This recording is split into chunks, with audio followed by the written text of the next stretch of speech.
Hi, guys. Welcome back to the podcast. I'm your host, Jenna. And I am your host, Holly. I am here being cozy today.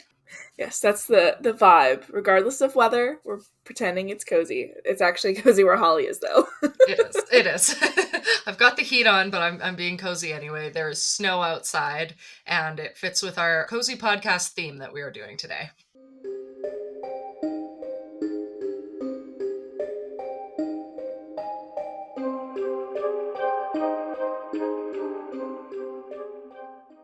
Yes, and that's because of the season.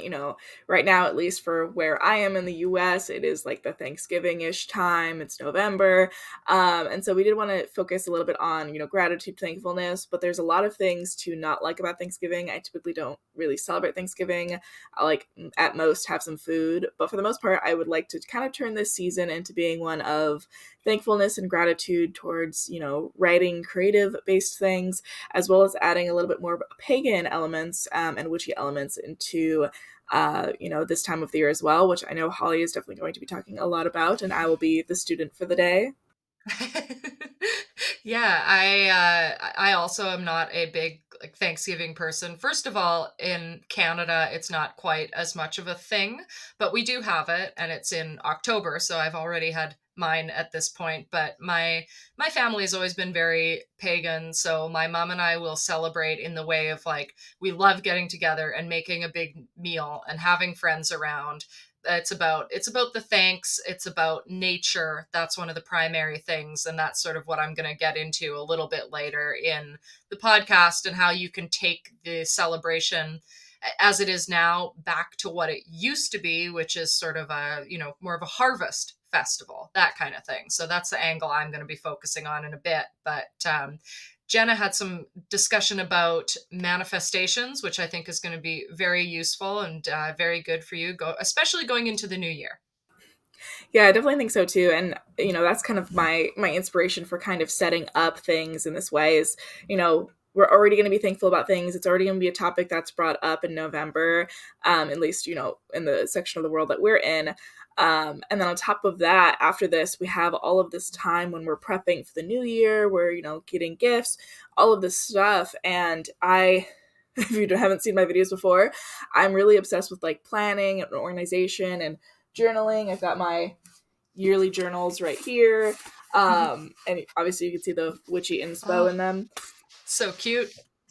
Oh, I know this is my favorite. I hope I can get the same one again this year because it's gorgeous. Um, but I do so much planning for the new year, but then sometimes you forget of everything that you already accomplished in this year.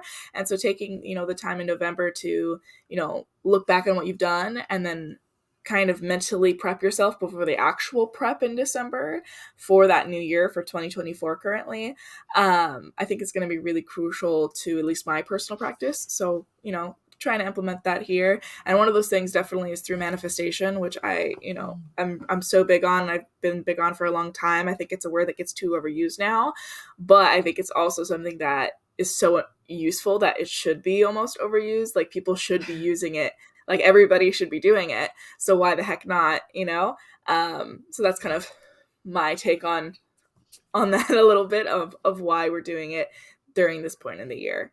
Yeah, I think that it is good to sort of get prepared. For me, I definitely feel like I start thinking about the new year around now because I'm a big Halloween season person. So Halloween is my big thing, and then after that, even though I like Christmas, we celebrate it similarly to Thanksgiving in my family, but like I love it, but I am definitely thinking about the new year, what's coming up, what I'm going to prepare for, how the last year has been.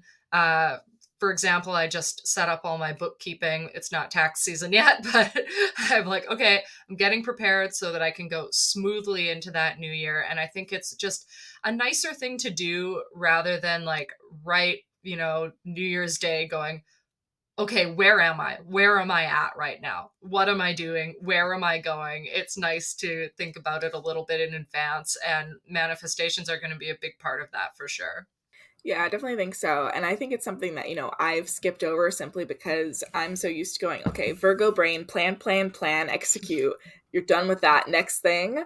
But Yeah. taking the, thoughtful time to be grateful on top of manifesting for, the next thing to come is really useful. So my, practice that I'm trying to put in this month is basically, spending time, talking and having deeper conversations with people, whether it's friends, my partner, all those different things about like, okay, what did I do this year that witnessed me do that you think that I should be proud of with myself? Because sometimes I'm like, I can't tell what I'm doing that's good because I'm so focused on, okay, that's done, next thing, that's done, next thing, Yeah.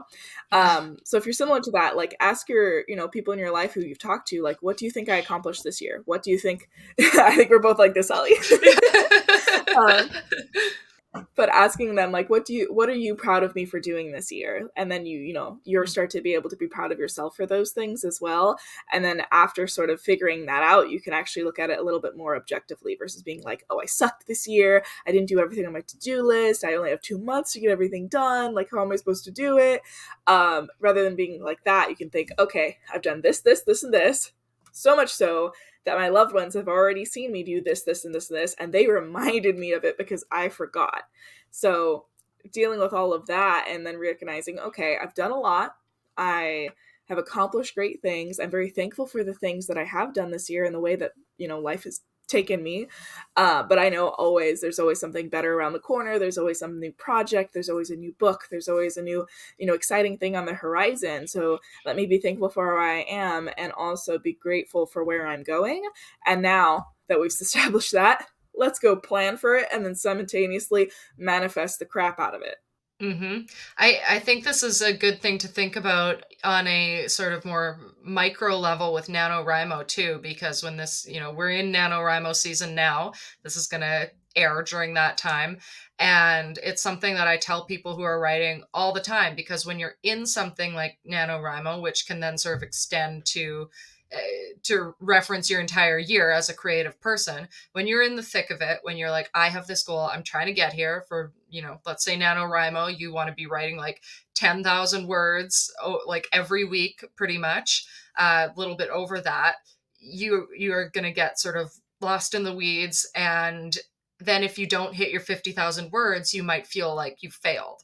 But the thing is, you should take stock at like micro phases. You should take stock as you're going to remind yourself you're doing something. And even if you don't accomplish it in exactly the way you want to, like you are always doing something towards your future, towards that goal. So if your year hasn't been like exactly it, having people around to remind you that, okay, yeah, maybe you didn't hit that thing, but look at all the things you did and you're going to hit it. And maybe you're going to hit it in an even better way moving forward because you've done all the work leading up to it properly. So it's just about taking stock bit by bit. Otherwise you're going to get lost and not understand how much you're really doing. Yeah, I always say, I like you're saying lost in the weeds. I usually say getting lost in the sauce just because I think it Yeah. sounds hilarious. Yeah. But like this is something that I totally did when I was younger in like high school. I on my first NaNoWriMo did 50K and it was really, really easy for me. And so then when I didn't accomplish that later on, I was like, what the fuck is wrong with me? Like I totally did 50K before. I would beat myself up so much. But then it's like I get so annoyed with people now because now I've realized, like, whenever somebody acts like how I used to act, I'm like, okay, why are you upset? Oh, Yeah. I only wrote 25K words this month. Okay, well, you still wrote 25K words. Like, Yeah. were those words you would have gotten regardless? And they're like, no. And I'm like, okay, well, I'm talking to my past self when I'm talking to them because I'm like, okay, you Mm-hmm. still accomplished more than you had the month before. You still wrote something, period. And 25K, 10K, whatever it may be in the month, especially in a month like November, where most of the world is, doing Thanksgiving or prepping for the holidays or prepping for the new year. Like, it gets so Mm-hmm. busy this time of year. And especially if you have a job or you go to school or you do both or whatever it may be, like, if you write anything, just you're doing fantastic, sweetie. I'm proud of you. Yeah, I've tried to say, like, I talk to some people who they'll be like, I just wrote like 100 words every day. That's amazing. You wrote every day. Like, Yeah. it's so hard to write every day, and you build that up, and you're going to keep it going into the future, and that that expands with your other goals. Every little bit that you do throughout the year, like look back at your year as a body of work and just be like, okay, what did I do? Because this is amazing. Even if it's not my goals yet, you're gonna get there, and it's impressive because you're doing the thing. Yeah. I mean, even if, like, this is one thing that I think is a problem with NaNoWriMo personally, is because it's like, okay, you write 50K words, they call that a book. Most people's books are not done in that time, in that word No. range. It puts an emphasis onto word count versus finishing scenes or chapters, which I think for a lot of writers, it's more useful to focus on scenes and chapters than it is to focus on word count, because then you just are adding words for the sake of adding words. Mm-hmm. But then on top of that, it's like, okay, we can't just have this habit of writing only in November. We Yeah. need to have that same commitment throughout the rest of the year, because even if you're like, okay, I'm writing only 100 words every day for the month of November, okay, what if you kept that going the entire year? 365 days, you would have like 36,000 words. Mm-hmm. And sure, it's not a full book, but if those weren't words you would have gotten beforehand, it's still better than 0 words or And only having written 100 words for November. yeah, and that's why I always push that as an ML. And I think among the other MLs, that's becoming like a very popular thing of like, okay, here's the OG NaNoWriMo, right? Like there's that base goal, but you shouldn't look at it as something you're going to beat yourself up about if you don't do it exactly that way. And it's great that they've opened up the thing for like Rebel Rhymo and all that, because it makes it more fluid for people who do not respond to that format well. For me, I have responded to it pretty well. Like for my first 3 years, I did classic Rhymo, and I did 50,000, and I made sure like I plotted out that book so that it would be a 50,000 word draft, knowing that then I would go back and edit it and make it bigger and hone it and stuff. So like for me, it works. It works for some people, but it doesn't work for everyone. So it is good to push that forward of like, you're winning no matter what. If you're participating, if you're joining something. And I think that when you don't look at it as this 1 month challenge where you have to do something very specific, that's healthier, because it is going to help you keep moving forward in the year ahead. So even if you're just doing little bits, great. You've started the routine, keep the routine up. Don't burn yourself out in November. Like if that's what's going to happen, hitting 50,000 words, back to our burnout topic, don't do that. Don't burn yourself out to quote unquote win. Do what is actually going to help your writing practice in the year ahead. That's my soapbox with NaNoWriMo. That is what I always push forward on my channel and with all the people in my region when I'm talking to them. And my fellow MLs do the same in Montreal. It's just like, guys, relax. This is about building your practice for the year ahead. Use it that way, please. Yeah, definitely. And I think too, it's when you feel like you failed at something so creative and so personal to you, you then have a negative Mm-hmm. connotation with it where you're like, well, if I Yeah. failed at NaNoWriMo, why bother writing all of December? I'll just start in the new year. But it's like, Yeah. okay, you could have already had all of December as well for however many words you would have had. Still better than 0, my friend. And on top of Mm-hmm. that, this is probably the worst time in the year to burn yourself out. Because if you're Yes. going into the next year burnt out, you do all your planning when you're burnt out, you're setting your expectations either too high or too low for yourself, like none of that lends itself to this, grateful, thankful attitude that we want to have so that we can manifest for the new year and so we can plan Exactly. accordingly. It's NaNoWriMo, I love it, but it's also in like the worst month possible. And it's not worth it, honey. It's not. Like, you find to calm down, reset, take some days off. And I think too, NaNoWriMo, it was originally planned with the mindset of young writers. That's why they have a lot of Mm-hmm. young writer programs. So they were Yeah. thinking most, people would be students, from maybe middle school up through high school, maybe some college age students. So they were going to get a whole week off for Thanksgiving at Mm-hmm. a minimum. So if they were behind on the word Mm-hmm. count, they could catch up. But for those of us who are adults participating, and now that it's shifted, so that so many people grew up with Nano, we're that age range, and now they still think that they can accomplish what they did when they were in high school. Mm, let's redefine that a little bit. Like, let's Uh, let's rethink that fact. We don't If you don't get a week off for Thanksgiving, or if you have things like pets, children, the home to live in that you take care of, bills to pay, rent, whatever it may be, like you don't have the same bandwidth as you did when you were a high schooler who didn't pay bills, didn't have a job, you Hmm. know, you were just going through life with a school schedule, and you know, you had homework and you had your weekends off. But especially for people who work retail, you don't get Oh, your yeah. weekends off this time Well, of the year. That's not a thing. yeah, it's funny because when you said it being made for, students, I think I've always thought it's kind of made for Canadians because November is like our dead month. So of the year, it's like you're sort of building up to stuff, but you finish that like high of Halloween and you're just waiting to get to December for the next thing and for your holidays and stuff. So November we just kind of have this dead month.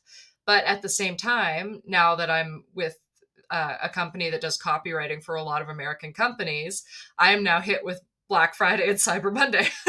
So I'm doing my writing. I'm like, oh, I have to do like a lot of writing at work too. So it's hitting a bit, and you bringing that up, I'm thinking, oh yeah, no, like that's not the best month for people in the States, not at all. And what I've been recommending to people recently, because I've been pushing NaNoWriMo at a couple people who have said, oh, I want to get into writing more. I don't know what to do.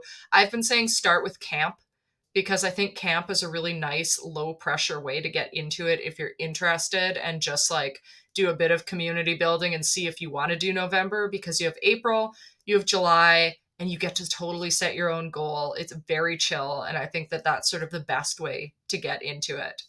But Yeah, I definitely think camp is you know, the best for people who are introduced to it. But I know I had a mhm. video a long time ago. I don't even think it's up anymore, but it was literally called like I can't complete Camp Nano. Oh no. And for me, it was like it doesn't have enough pressure for me to complete Oh, it. So okay. I've failed like Yeah. every single Camp Nano I've ever done, and I've set like low expectations for myself and still not met them for whatever unknown reason. Like I need a little bit of pressure, but that's I feel like Yeah. I'm also just more familiar with like writing and everything where like I don't need the looseness. I need someone to hold me accountable, but also with Right. kindness and love, not with like fists first, you know? Yeah. But let's transition this Before back this over to the topic at Yeah, hand. before this turns into a NaNoWriMo blog, we're in November. It's in my brain. It won't get out. Let's talk about some manifestations and some techniques and what you do. Yes, definitely. One of my favorite ones, that is definitely something I lost my tools for this during my move in May, so I am definitely going to redo it this month. But it is simple as, let me grab one here if you're watching the video version, but a sticky note. It is as easy Yeah. as this, or a cue card, or a piece of paper, or whatever it may be. I like to use these because they're fun colors. I've got like pink, I've got purple, I've got blues. Like I use my Kanban board over there. You can see a little bit with these. But it's super simple. You take two different note cards or sticky notes, whatever it may be, and on one of them you write everything you're thankful for. So everything that you're super, you know, have gratitude for. If it's your partner, if it's your home, if it's your writing, if it's you finish this book, you publish this book, whatever it may be from the year, you know, in the past couple months, you go, okay, I'm grateful for this, this, and this. You write all those things down in the quiet. You maybe light a candle. You know, you're in a space where you want to manifest, whatever that may be for your personal practice, or if you're you're not exactly what you're more of a creative, then whatever it is that gets you into that creative zone. Because I feel like, you know, when it comes to more witchy practices and your creative zone, they pull from very similar sources. Mhm. And so whether, you know, you call it the universe, God, a deity, whatever it may be, you know, you're pulling from an energy outside of yourself. And so, you know, you sit in that space, you get into that headspace, and you write down everything that you're grateful for on one card. And then on the second card, you write everything that you're trying to manifest. And you're thinking about basically writing it down like it's already happened. Like, I have a 6-figure book deal. I own this type of car. I've gone on this type of vacation. All of the things that you want to happen from this point in November up until the same time next year. So everything you want for 2024 and the end of 2023. You can also do this if you're watching this later. You can do this as a New Year's ritual as well. But I think it pairs well with this time of year for thankfulness and gratefulness if you're living in the US at least. Mhm. So writing all those two things down, then you've got two note cards, right? You put the one that you're grateful for, you put that on your nightstand where you can see it every night, every morning, every night. You read it, you say, I'm grateful for this, this, this, this. You can even put it on your bathroom mirror if you want. I like to do it on my nightstand. And then the other card that you have where you're writing all of your manifestations, you do a little fold, you put it into your pillowcase, and you sleep on that every single night. And then a couple months from now, go check it, open it up, and see what has actually happened that you've been manifesting. And if there's still certain things that you need to do or certain things that have already happened, then you'll go and create a new note card, go, okay, this has already happened, I'm not going to write that down, or, oh, I'm still waiting for this, I'm going to write that back down. You fold it up again, you put it back under your pillow, and that way you're maintaining your gratefulness and your thankfulness for the things you already have every single day, whether it be morning or night, whenever you want to view it. And then every single time you go to sleep, you're sleeping literally on top of your dreams, hoping that those dreams are going to manifest themselves, into your head at night and help you to accomplish and motivate you to keep doing things throughout the day. So that's one of my personal favorites. I think I saw it on TikTok a while ago, and it's been something I've been implementing ever since, but it's definitely something I need to do again, because I think my pillowcase released my manifestation card into the Oh no. wild during my move. Maybe it was flying free to do its job. I like to think so. I sadly can't check what was on the card last time, and I don't 100% remember. So maybe if you're worried about that happening, especially if you're a really erratic sleeper and you move around a lot or you change pillowcases religiously, I always have my one set that I wash, and then it'll just be naked sitting there for a while. But if you do that, maybe take a picture on your phone of what your manifestation was so that you have it for reference if it does get lost during transition of bed sheets and such. That's a good idea. I like that because I personally, manifestation, like doing it in an active way, is not something I tend to do. I have a lot of goals and dreams, but they're sort of they're in here, they're just sort of floating around in here, and I'm gradually getting there. So I like that idea of doing something a bit more tangible, and I'm probably gonna pick up on that heading into the new year. Yeah, I think it's something that is so useful, because if you just have everything up here, sometimes you might forget that you had a dream or an ambition or a goal, or you wanted to manifest this thing exactly, and you won't even realize that, you wanted that thing until either the opportunity's already passed you by or it's already happened. And you're like, oh my God, yeah, I was dreaming about this for 3 years straight. And now, because I haven't thought about it in forever, I don't even fully appreciate it because the universe gave it to me way later than I expected. So one of the things I remember when I was a kid, I really wanted a dog, really badly, and I had an image in my head of the kind of type of dog that I wanted, and I never voiced my want. I never, really brought it up because I knew we had a family dog, and we'd always had, between one and two family dogs all the time I was growing up. So I was always like, no, my brother always gets the dog. I'll get a cat. I'm young and stupid, like my family always says, so I can't take care of a dog. And then it wasn't until years later when Steven was like, oh, I really want a dog. Your sibling's dog is having puppies, maybe we can get one of those. And then out popped, if you're watching on the video version, little Katara, who I manifested because I made a deal twice in my life with my mother. One time my same sibling's cat had kittens, and I was like, hey, listen, if an all black kitten comes out of there, it's mine, I'm manifesting it. My mom was like, yeah, sure. Last kitten comes out, all of their siblings are all white. Last kitten comes down, it's all black for absolutely no reason. That's my current cat, Lucy. And then I did the same thing with the dog, is that I told my mom, hey, I know we already have a couple dogs, but I'm planning to move out, and I'll take my dog with me. But if, there's an all black dog, can I have that dog? And she said, that's not going to happen twice. Sure thing. If an all black dog comes out, you can have a dog. The last dog that came out was an all black puppy. Of course, now she's got more markings on her, but I hadn't even remembered that I manifested that, and I'd always wanted, two black animals, when I was very, very young, and then boops, accidentally did it as an adult. That's great. So, I couldn't even fully appreciate it in the moment because I had forgotten that was what I want as a child. And then I remembered later on when I was looking at the two of them next to each other, and I was like, I wanted this for so long, and I'm so grateful for you guys, in the moment. But I know if I had written it down and I had a tangible proof to look back on, it would have been even more impactful. And it's good energy to have, because then it motivates you to keep doing it and to keep, giving the universe what it wants you to do, so that it'll go back to you in tenfold, you know? So that's that kind of story of the animals. Yeah, and I like that because I think with some people they might go, "Oh, well, how am I going to forget about the things I want?" But if you think about it, like there's a lot of things we sort of that pass us by that we're like, "Oh yeah, I want to work towards this." And maybe it just seems so like casual that yeah, it's going to happen at some point. It's in the back of your head and like you don't really pay attention to it. So by the time it does happen, you don't know how long really you've been thinking about it. You might think, "Oh yeah, well no, I just thought about that this year and I decided to do it." And that's like, "Well no, actually, you've been thinking about this on and off since you were like 10 years old. You don't even remember it because it's become such a, part of the fabric of your being." So writing that down and being aware of it is a good thing. And like for me, that's what happened with travel this year. I haven't really done it yet, but it just hit me all at once that like I have wanted to travel. It has been like here in the back of my head since for as long as I can remember, like since I was, since I have memory.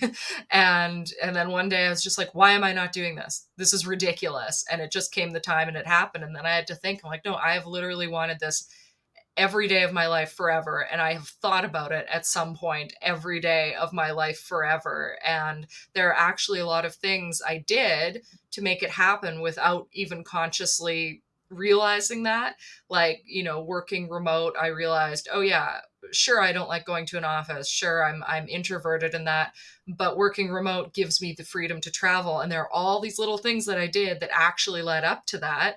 And it hit me later that, oh, look at all this stuff that happened that led here, and I've wanted this my entire life. And it's cool when that happens, but kind of like you said, just that extra level when you actually have it written down, because then you can see, wow, look at this, look how long I've been carrying this dream around with me.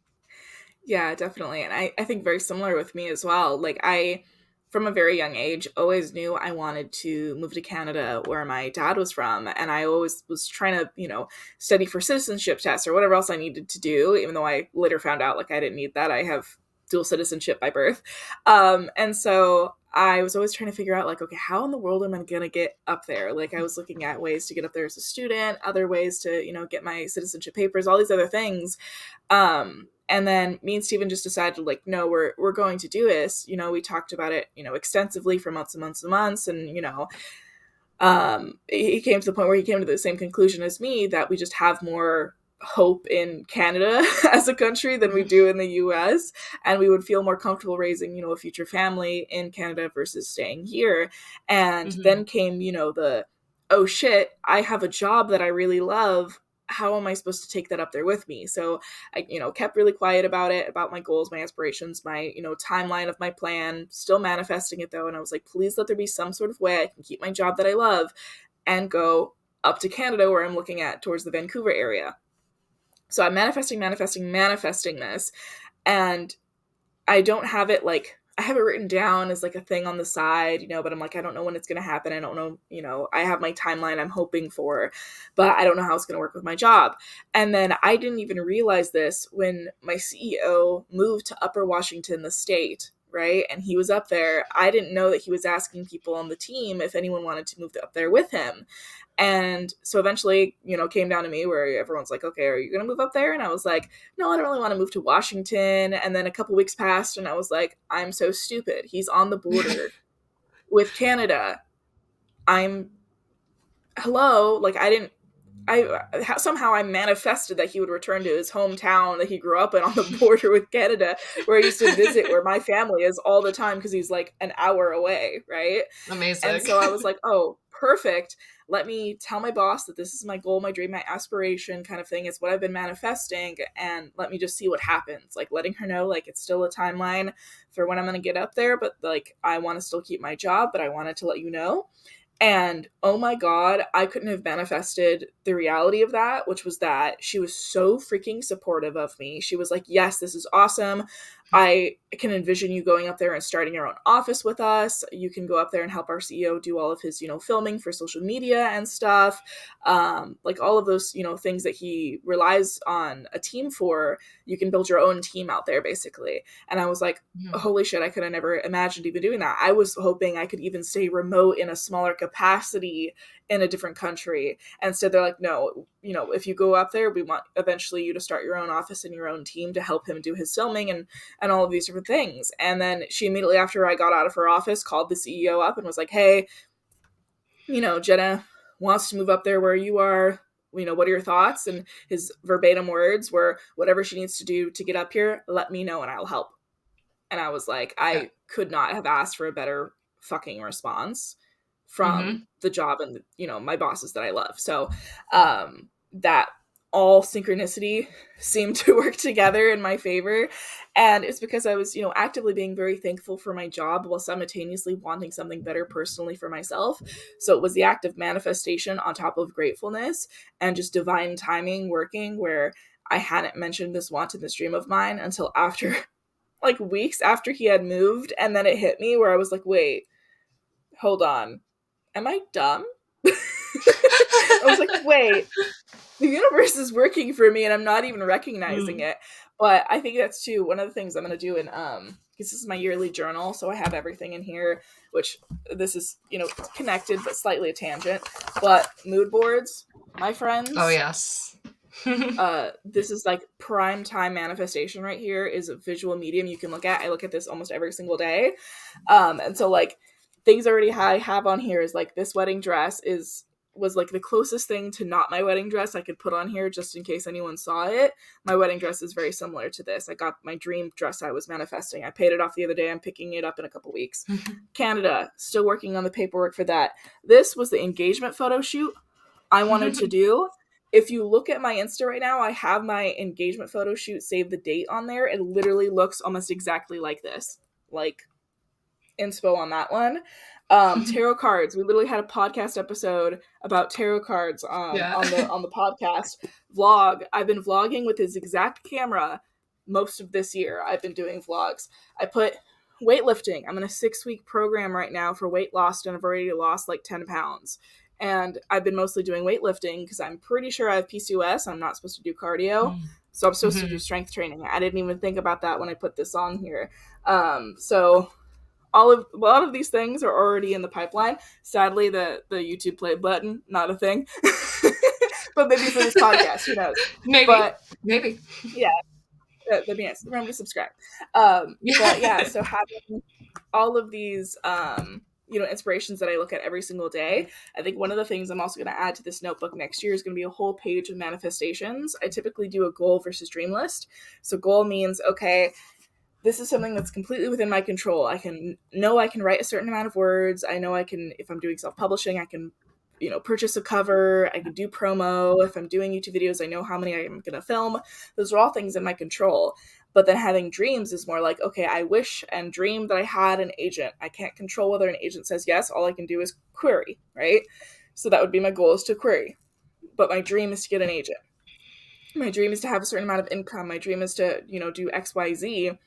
That's outside of my control, but I'm going to hope Mhm. and manifest for it. But I think I'm going to change that dream list to more of a manifestation list so I can have Mhm. a page where it's like, I already have this certain number of income. I already have an agent who's from this agency or, loves my Right. work because of X, Y reason. I already have, this dream and aspiration to have a 6-figure book deal or to have a movie deal, like whatever it is. Acting like it already exists on a page versus like, oh, I hope this happens, is a little bit of a different mental shift as well. I think I'm going to dedicate an entire page to my journal for it for next year as well. One thing that I like to discuss with people when I do discuss this sort of thing like manifestation. So for me, and I'm assuming for you, you believe in sort of like the energies going on in the universe and stuff, that, laws of attraction and all of that.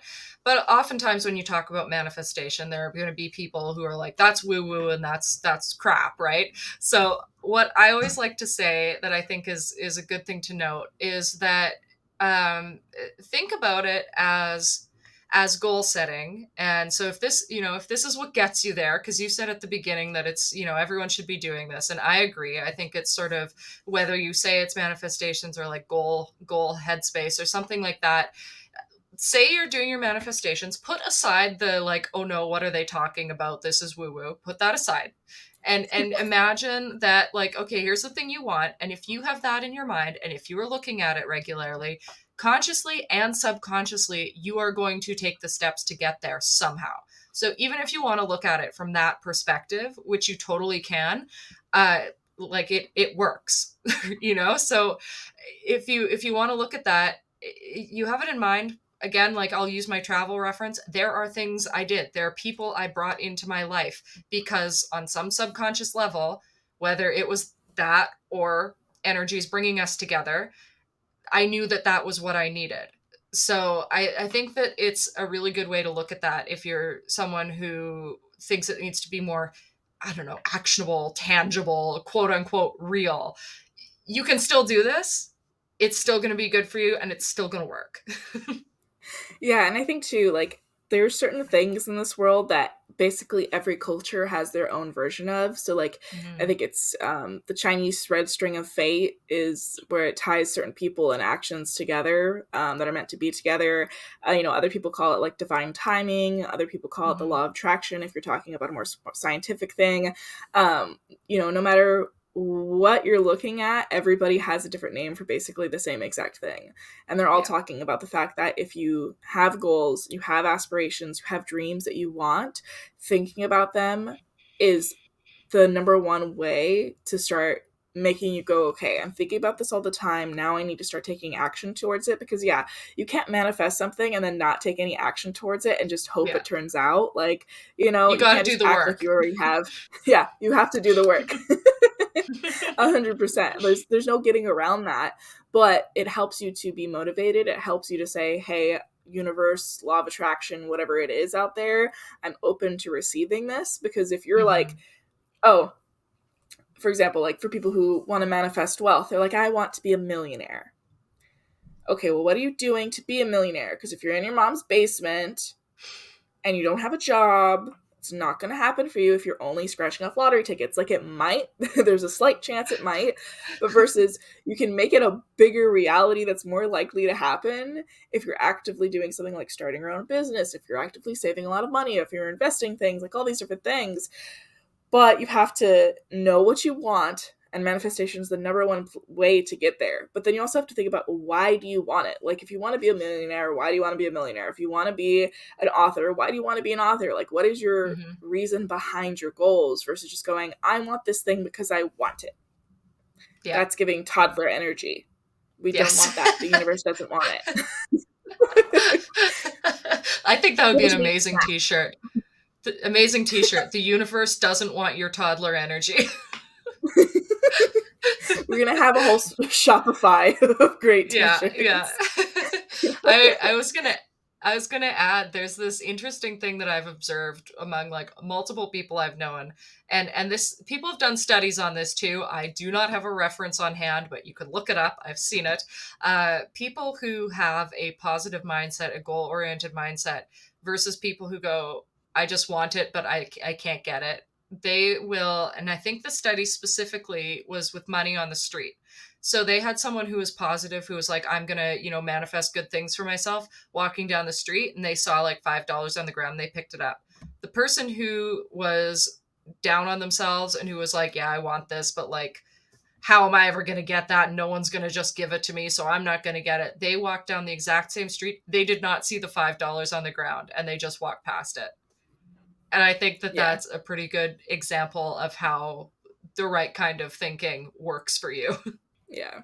Well, I mean, your brain rewires itself to notice things in its environment that it Hmm. wants, right? So if you're like, oh, I don't think I deserve, or I don't think that I can accomplish publishing a book, then you will go and see so many people online who have failed at publishing a book or published a book and it was a flop, or they owe so much more money now because they went into debt to publish the book. Like, everything possible negative you could see about publishing a book, you will see it on the internet once you go, Yeah.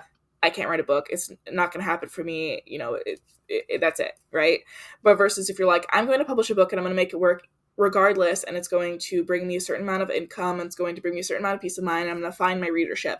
You will see tons of success stories instead. So same thing applies. And then on top of that as well, your brain marries itself to basically the object of the sentence. So just like with Google, right? So if you type in, like, in your brain, if you're typing in your brain and you go, I can't write a book, then the can't is the main object. You're going, I can't do this, right? Versus the I am going to write a book. That's the going, the writing, that is the action, that is the focus. You're going to do it. And you're going to figure it out along the way. And I think too, once you've decided all of this, like you've decided I'm going to do this thing, or this thing is going to happen for me, how do I make that possible? How do I open myself up to the universe to give me this thing?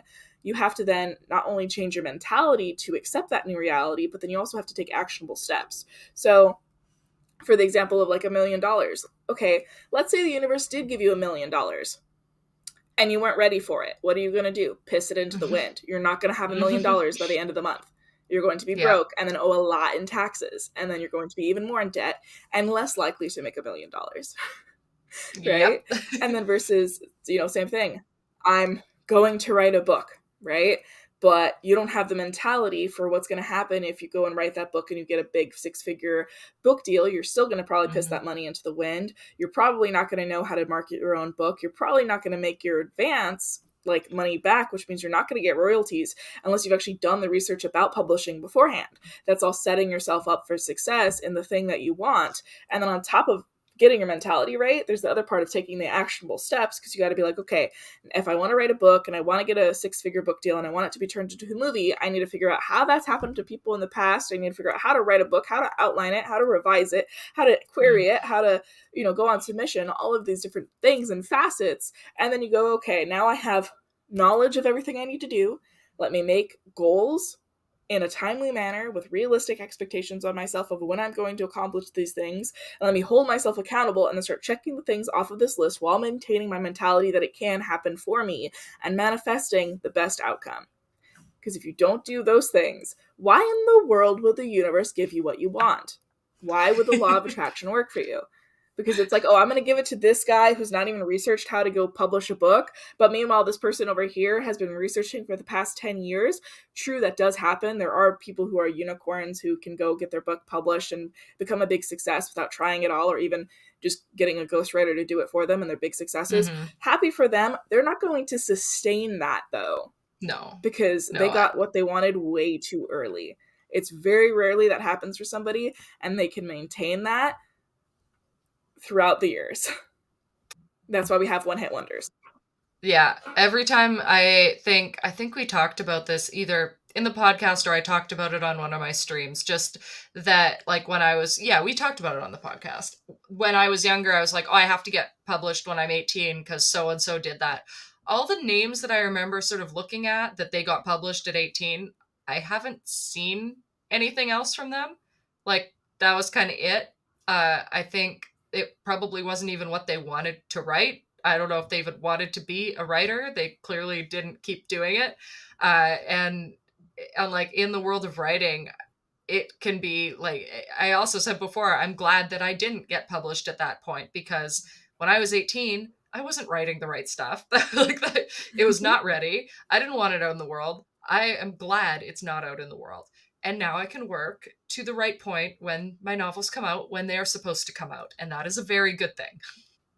Yeah, and I think, too, that's always a problem with writers, is that they set unrealistic expectations of themselves. Like, I'm going to publish by 18, I'm going to publish this, this, and this.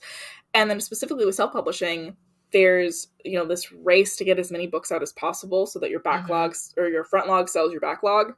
Because that's how you make more income. But then you're pushing out things that maybe the universe doesn't, this is more woo-woo, but maybe the universe didn't want you to write that thing, but you're still pushing past all of the obvious signs in your life that are telling you you're going the wrong direction with this book, you're going the wrong direction with your writing. And rather than listening to all the obvious signs around you, you're like, no, blinders on, I'm only going to work on this book, it's going to be garbage, I'm going to publish it anyways. Yeah. Yeah, and then you're looking like this through life. And then you're missing the obvious cues of, you know, that new story that actually would have popped off, you know, and been really big on TikTok and would have gotten, you know, a book deal Mm-hmm. or whatever it may have been, you know. You're going to miss those other opportunities because you're so focused on this one thing that maybe you're not supposed to be doing or working on, or maybe it would just needed more time to breathe. But with that, it forces you. And then even with traditional publishing, because of contracts, you're forced to do the same thing basically. And then you're also on their own deadlines, you know. And it's, you know, only through other people in that industry that maybe they can alter that divine timing for you, you know. Mm-hmm. If it's like, oh, I rushed to get this book into the hands of an agent, but then it took like 6 years to sell it because we kept doing revisions, and then, you know, the submission period took too long, and then also the, you know, the editing period, I went through like 3 editing rounds. I know somebody who's actually in the traditional publishing path, and they've taken way longer than they thought for their book to come out. Yeah. But maybe it's supposed to be that way for a reason, Yeah. and you only get that ability to pause and hold you back in traditional publishing because of the gatekeepers that are unfortunately set up. But it can help with that, you know, setting you up for success with certain timing, versus with Mm-hmm. self-publishing, the only person who's holding you back from getting the book out is you and perhaps income. And once that other barrier of income, whether you're doing it completely free or if you have money to invest into your books, once that's out of the way, you're the person who's controlling when your book comes out. And so no one can really stop you other than the publishing company who you're going through, like Amazon or whatever. Yeah. No one's going to stop you from publishing a bad book, right? Or no one's going to stop you from publishing a book that maybe if you had waited 6 months, you would have done more with. You would have, you know, been able to make it better, or you would have been able to do more promo. It would have gone big on TikTok or something like that, right? Yeah. But without any of that way, those other gatekeepers to keep the universe making you do what it wants you to do at a specific time, you can kind of just go ham and have the blinders on and not notice that you maybe should take a different path. Yeah. Definitely seen some self-publishing examples of that. And yeah, you got to be careful. Yeah. And I mean, either way, too, even if you're going traditional publishing, like, there might be certain people that you're, you align yourself with in the publishing world, whether it's an agent and editor, and then you might go, actually, my gut is telling me, my instinct's telling me that for one reason or another, this is not the right direction. That is the Yeah. universe, that is law of attraction, that is whatever it may be that you believe in, coming to you and telling you, pivot. Yeah. Listen to your gut. Yeah, it's better to have no agent than it is to have a bad agent. It's better to not have a publisher and not have your book come out than it is to have a bad book come out, no matter what path you're taking. Mm-hmm. Because, well, like, what are your readers going to think if they go and pick up your book and it's horrendous, or it's not timely, or it's, I can imagine, like, you're looking forward to your book coming out for so long, and then something tragic happens on the day that your book comes out, and you were thinking about releasing it a week later and you didn't because you didn't listen to your gut. But then, like, Yeah. the whole news is full of something horrific happening. Like, oh my God, you don't want to push your book in that environment. But you can't really, Mm-hmm. 100% control, and you can't guess when bad things are going to happen in the world. So it's really hard. But if your gut's telling you something's up, like, listen to it. That's a different conversation, but listen to it. Yeah. Yeah, I'll just add that honestly, every time that I've had a gut feeling, like, it has been right. I can't think of a single time when it hasn't. Like, every single time. Yeah. And sometimes I don't listen, and then I look back after, I'm like, yep. So these days I listen. The perfect example of that is one of the only wedding I've actually been to. My second wedding ever will be my own wedding. That's just how the dice rolled. I haven't been to many either. I always hear people being like, wedding season. I'm like, Where? Yeah. Where's wedding season?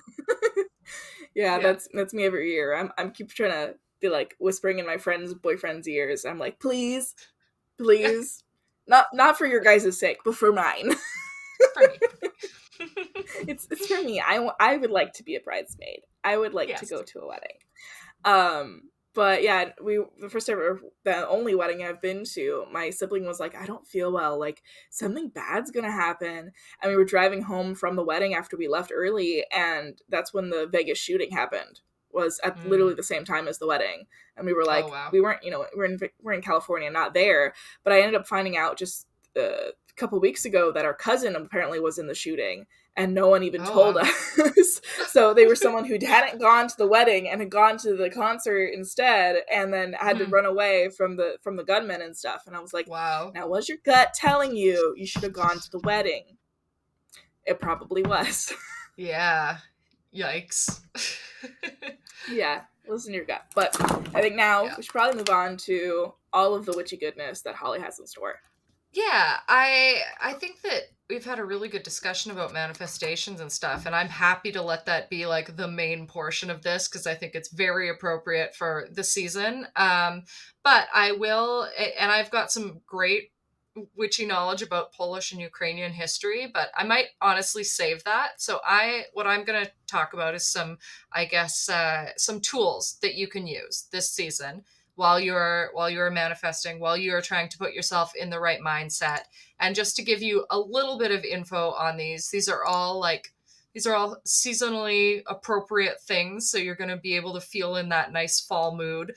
But also I chose these because they are both like indigenous plants to Canada, but also like Ukraine, which is my background is Polish and Ukrainian. So whenever I do anything with my witchy stuff, I really like to feel that those roots, right? I think that when you're using another culture's magic, sure, it's interesting and I love learning about it, but it's always going to be more powerful if you use your own roots, your own history, your own, because it's about ancestral knowledge and blood being passed down. So I think it's really important to use your I don't know, the stuff that's closest to you. So when I research that, I try to find something that is going to be accessible, that's going to feel like mine, like it's okay to be using this, like it's sacred to me, like it was sacred to my ancestors, and things like that. And I think that's kind of important in magic. Obviously, you're not always going to be able to do that,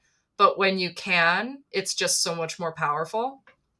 So, some of my recommendations that you can use, because normally when I have a home, which I don't have right now, I always have some kind of altar space. And I think it's great to update your altar space depending on what you're thinking about, what you're manifesting, what season you're in, what holidays you're in the midst of. And we've been with more European paganism. We're past Mabon, which is like a harvest festival in Ukraine and I believe Poland. In both, there's a lot of similarities there. We have this. There's a harvest festival called Dojinki, and I don't know a ton about this. So, like full disclosure, I wish I knew more about my culture, and it's something I'm trying to learn about all the time. Because my grandmother, when she was here, she was very like she wanted to be in the culture that she was in. She wanted to like drop a lot of the old stuff. She had a lot of horrible memories from where she came from, like my great grandmother did. They came over here for a better life and they were like, we're going to be Canadian. So now I'm going back and be like, yeah, but now I want to know all of these things and I want to know the language and I want to learn more. To get into my little recommendations if you want to try it out, and I know that these also will apply to the states, so these are fairly like widespread things that you'll be able to use, and they're seasonal, lovely smelling, comfy. So sage is something that we hear about a lot. Saging the room. It's used a lot in rituals and ceremonies and can cleanse spaces. So it is also actually associated with wisdom and the blessings of the harvest. So I think that's a more of a little known fact, but you see a lot of sage in cooking this time of year. It's one of those seasonal things, and it actually goes back further for blessings and cleansing. So add sage to your food. Get, some fresh sage, put it on your dresser, maybe make like a sachet. You can have I haven't done this in ages, but I used to have one of these little like potpourri sachets that you could put under your pillow, which matches your manifestations in the pillowcase. So you can There have you your go. little, yeah, your little seasonal sachet along with your manifestations and smell something nice and think about it as you're going to sleep. Rosemary is also really good for this. I think it's also appropriate today. It symbolizes remembrance, and we're filming on November 11th, by the way. And it can be used to honor and remember your ancestors during this season. So that will help you sort of, that can put you more in a headspace of thinking on history and remembering and being thankful for the people that made you exist in the first place, all the people that led up to you. Time also is, this one is sort of associated more with courage and healing. And I think that there's a lot of healing that the world needs to be doing right now. And this can, again, be incorporated into meals, rituals. It can promote well being. If you're feeling like you're coming down with a cold, it can help with that too. These things apply in a lot of areas. And moving on to some less, herbal things, apples are a symbol of the harvest and often associated with abundance and wisdom. So you can use that in your feasting, in your offerings. You can make a mulled wine with apple slices. Picking fresh apples if it's still seasonally appropriate for you. If you're able to do that, that is a really great activity that can also make you feel more connected to the earth. And I find that being connected to the earth at this time is kind of important, especially when if you're in a place where the season is changing and you can really feel like, okay, we're going through a change where the plants are going to sleep now. We're going to go into this hibernation period and period of rest and rejuvenation. And we also have things like pumpkins and gourds and corn, which you can also harvest at this time. Pumpkins also sort of celebrate abundance. They've also been associated, I actually learned this today, with the cycle of life and death, which I think is extra cool, a little more for spooky season. But when you think of those jack-o'-lanterns also talking about a life cycle, that's kind of cool, I thought. And corn, of course, has always been, I think this spans like lots and lots of cultures. It's always been associated with prosperity and sustenance. So you're looking for abundance with all of these foods, and pairing that with your manifestation. You want abundance for the year ahead, whether that is, financial, family, your work, etc. And that sort of brings me to one of my favorites, which is cinnamon. I do a lot with cinnamon in this season. I think it's one of my favorite cozy spices. It's just so comforting, and it's all it's associated with warmth and protection and healing. And you can also use it if you make your own incense, which I've only dabbled with a little bit. That is like a prime ingredient that you can put in there. So all of these things, I love how, I feel like I'm Martha Stewart right now or something. They're all very versatile.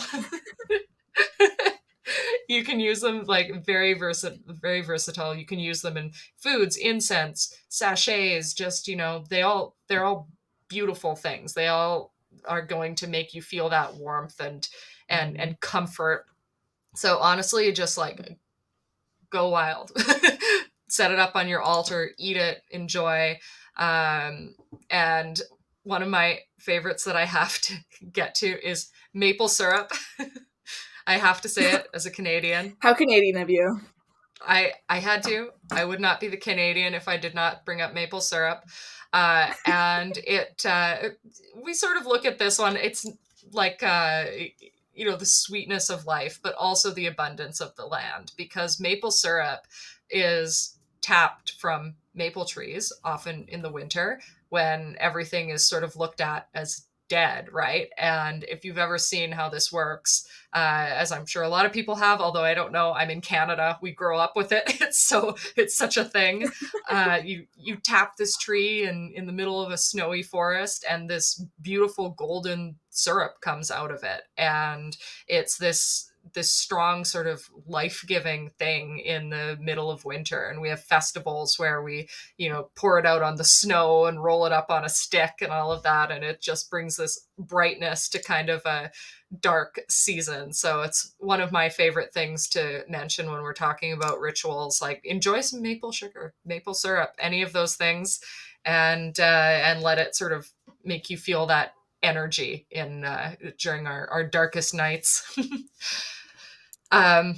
Yeah, I think that's most of it. There's a few more like juniper pine cones, that more like foresty vibe. If you want to forage, if you're a forager, pick up some pine cones. Those also can be sort of used for renewal, and you often see them in autumn decorations. So I like looking at all of these things as, yes, we enjoy them and sort of take them for granted a lot of the time, that yeah, these are all the seasonal flavors we're going to have, but they also have a lot of meaning. And if you focus on that, you can be really mindful of what you're doing through the season, and just enjoy that more, and enjoy that time of Thanksgiving, of abundance, of bringing fruit to your life in the year ahead. And yeah, like there's a history for all of this stuff. And it is usually rooted in paganism.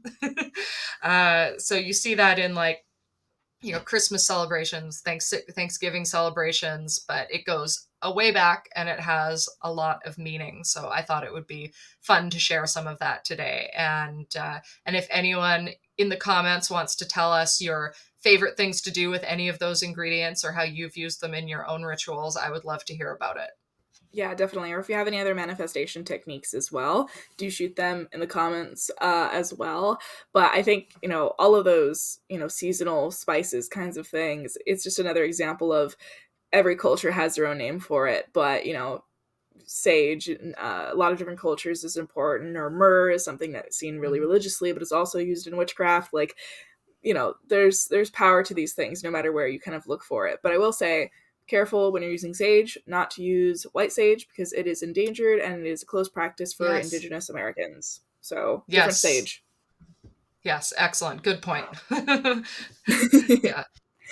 know it became like a minimalist trend to use white sage, and it sucked.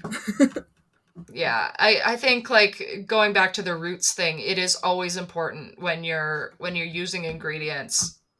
This is powerful. It's your energy, it's your power. So you want to use the right things. You want to use stuff that is going to resonate with you, and that also isn't going to be harmful to, cultures that are around you, or anything like that, because the energy is not going to be good if you use the wrong stuff.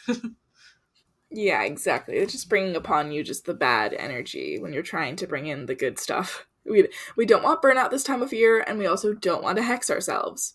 Yeah, yeah, let's not hex ourselves this season. we need, we need a Christmas sweater. It's like, don't hex yourself, and Yeah. it's just like hex symbols all around check it. check yourself before you hex yourself. Yes, 100% Oh my Christmas god. sweater coming, Yes, you got to do or it. Yule sweater. Yes, exactly. On that note, I think this is a good time to go into what we are thankful for, which is what we plan to do to sort of wrap up this cozy manifestation, cinnamon infused episode. Yes, well, I am very thankful for Holly being my wonderful, amazing co host on this podcast. So, sending my love to her coziness and hoping that it warms up for you just a tiny bit. Still stay cozy, but just a little, because it's like really cold where you are. I'm grateful for my animals. I'm grateful for the writing community and all the people who listen to this podcast, as well as all of the people on my own channel, Holly's channel, etc., who watch our videos when we release them, and also for the book that I'm writing, because it is coming a lot easier than I expected, and I Yay. need that this time of year. Absolutely. So I am thankful for Jenna. Uh, Speaking of manifestations, I feel like this was manifested because for ages I had been thinking about doing a podcast. And it's just in the back of my mind, like, yeah, I want to do that at some point, but I didn't know what it was going to be. And then just at the right time, I happened to see your story pop up of, who wants to do a witchy writing podcast? And I was like, this is it. I feel like that it was very, like, perfect place, perfect timing, and it's been so much fun working together, and I can't wait to see what we do in the year ahead. I think it's going to be awesome. I am thankful for everyone who's been involved in the Stygian project. It's been amazing, like better than I thought it could have been. I've had so many misses over the years with community art projects. I've had a lot of trouble with community, especially in Winnipeg, where I am right now, with people being more, backstabbing than supportive. And this one just went off without a hitch, and having authors in from all over the world helping with that and supporting, it's been like my best community experience ever. So I'm extremely thankful for that. And everyone who supported us on Kickstarter and got us funded our project, that was amazing to see happen. And I'm thankful for everyone who's been watching this so far, listening to us. We're still very fresh. So anyone who's here now, thank you so much for being here at the beginning. I hope you stick with us. Thankful for family, friends who have been incredible this year, supportive, putting up with me when I've been incredibly busy. And last but certainly not least, I am very thankful for my partner, Pei, who is uprooting his entire life and moving to an apartment on his own so that I can put my stuff in storage and go travel for the next year. It's above and beyond what a lot of people would be okay with. And that was another one of those things where I said, this is what I need to do. And he immediately went, yeah, no, you need to do that. I get it. And it was just unexpected and incredible. So it's been quite a year with lots to be thankful for. And I can't wait for 2024, honestly. Yeah, definitely. I think we've got a lot of things working in, divine kind of timing here. I mean, we literally started talking originally because you sent me a cold email. Yeah. About the Stygian collection. Like, we've now had a friendship and co-hosting a podcast together because of one cold email. Because before that, I hadn't known who you were. And from there, I was literally like, this looks like the coolest person to know ever. I need to hang out with them. And I had done one of my first videos was your tag that you made up. So it's been all of those energies working together to get us to this point. So that is why I'm certain this podcast is going to be successful. It has to be. Yeah. I mean, I heard this thing where it's like, if your podcast reaches over 6 episodes, that like, at the very least, you're going to stick with it. Even if it doesn't like make it, quote unquote, like it's going to keep getting better and better because you're going to stick with it. And I think, if I'm not mistaken, let me look at our list, but this is our 7th episode going out. So we've just made it over 6. So congrats I believe to us. We're making it. We've got it. We've got this. Definitely. Yeah, everything's come full circle. And I mean, this is how manifestation works, guys. I was literally manifesting. Exactly. I would have a witchy writer podcast friend, and I was like, we'll see if Holly's that person when I post this story. And you were, and I was like, boom, I love it. Yeah. It's been great. It's awesome. And then we're going to be meeting in December and doing lots of cool stuff then. So Stay tuned for that, because I'm excited to plan that. That I'm very, very excited for. Yes, me too. I'm so hype. We're going to be planning it soon. And you guys will be getting some fun special videos and podcasts from us during that visit. Yes, absolutely. So on that note, this has been a very positive, uplifting one. I'm going to, sign off today feeling very inspired. And I'm sure you are too, Jenna. And hopefully everyone listening and watching will as well. It's definitely. Thank you guys so much for joining us. And please do come back for our next episode, because we're only getting bigger and better from here. And we would love to see you again. Yes, absolutely. Thank you so much for being along on this ride, our 7-episode ride. It's just going to keep going. We have no plans to stop anytime soon. Definitely. Thank you guys so much for watching or listening on Spotify. We'll catch you guys in the next one. Bye-bye.